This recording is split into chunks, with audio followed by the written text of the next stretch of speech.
या अपन acid basis थोड़ा सा क्विक रिवीजन करेंगे, जिसमें आप देखेंगे कि नेचुरल इंडिकेटर जिसका एग्जांपल आएगा टर्मरिक और लिटमस। नेचुरल इंडिकेटर एग्जांपल आएगा टर्मरिक और लिटमस।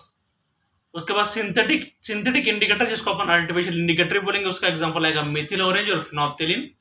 उसके बाद थर्ड दो पढ़ेंगे, उसमें आएगा ऑल्फैक्टरी इंडिकेटर जिसमें वेनिला, क्लोव और ओनियन। ये सब इंडिकेटर्स के टाइप्स हो गए। उसके बाद नेक्स्ट अपन लेंगे ऑल्फैक्टरी इंडिकेटर्स की डेफिनेशन। उसमें कैसा है कि देयर आर सम सब्सटेंसेस उस ऑर्डर चेंजेस इन एसिडिक और बेसिक मीडिया, मतलब एसिडिक या बेसिक मीडिया में डालने के बाद उनका ऑर्डर या स्मेल चेंज हो जाता है। ठीक है। नेक्स्ट अपन देखेंगे एसिड और बेस में डिफरेंस। जैसे अपन एक निमोनिक बनाएंगे SSBC, ठीक है, जिसमें S stand for all acids are soluble in water. दूसरा इसका मतलब दे आर सोर इन टेस्ट।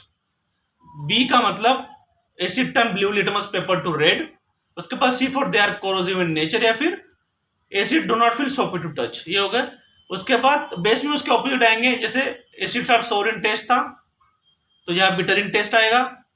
उसके बाद लेफ्ट साइड में अगर एसिड है, इसमें था all acids are soluble in water, तो इसमें some bases are soluble in water, some bases are insoluble in water.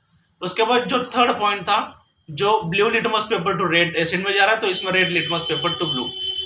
Fourth point जो था, ऑल एसिड्स क्या कोरोसिव इन नेचर था, और acid do not feel soapy to touch और base feel soapy to touch. ज्यादा clear है। Next में अपन देखेंगे कि एसिड अगर रिएक्ट करेगा मेटल के साथ तो सॉल्ट और हाइड्रोजन गैस बनाएगा। एसिड अगर रिएक्ट करेगा मेटल के साथ तो सॉल्ट और हाइड्रोजन गैस बनाएगा, जिसको अपन AMSH जैसा निमोनिक बनाएंगे।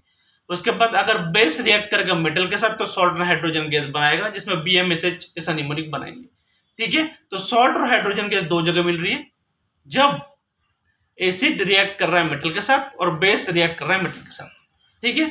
नेक्स्ट में अपन जब जाएंगे, तब अगर एसिड रिएक्ट करेगा मेटल कार्बोनेट के साथ तो HCW मिलेगा, मतलब सॉल्ट, कार्बन डाइऑक्साइड और वाटर। और अगर एसिड रिएक्ट करेगा मेटल हाइड्रोजन कार्बोनेट के साथ तो मिलेगा HCW, सॉल्ट, कार्बन डाइऑक्साइड और वाटर।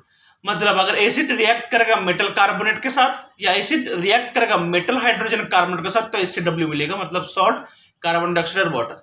ठीक है। उसके बाद नेक्स्ट में देखेंगे, अगर एसिड रिएक्ट करेगा बेस के साथ तो सॉल्ट एंड वाटर बनाएगा, जिस रिएक्शन को अपन न्यूट्रलाइजेशन रिएक्शन ऐसा बोलेंगे। और अगर एसिड रिएक्ट करेगा मेटेलिक ऑक्साइड के साथ तो भी सॉल्ट एंड वाटर बनाएगा।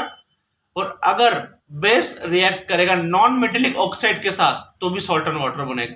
सॉल्ट एंड वाटर तीन जगह बन रहा है, एक एसिड रिएक्ट करेगा बेस के साथ तो सॉल्ट एंड वाटर बनेगा, एसिड रिएक्ट करेगा मेटेलिक ऑक्साइड के साथ तो सॉल्ट एंड वाटर बनेगा, अगर और बेस रिएक्ट करेगा नॉन मेटेलिक ऑक्साइड के साथ तो सॉल्ट एंड वाटर बनेगा।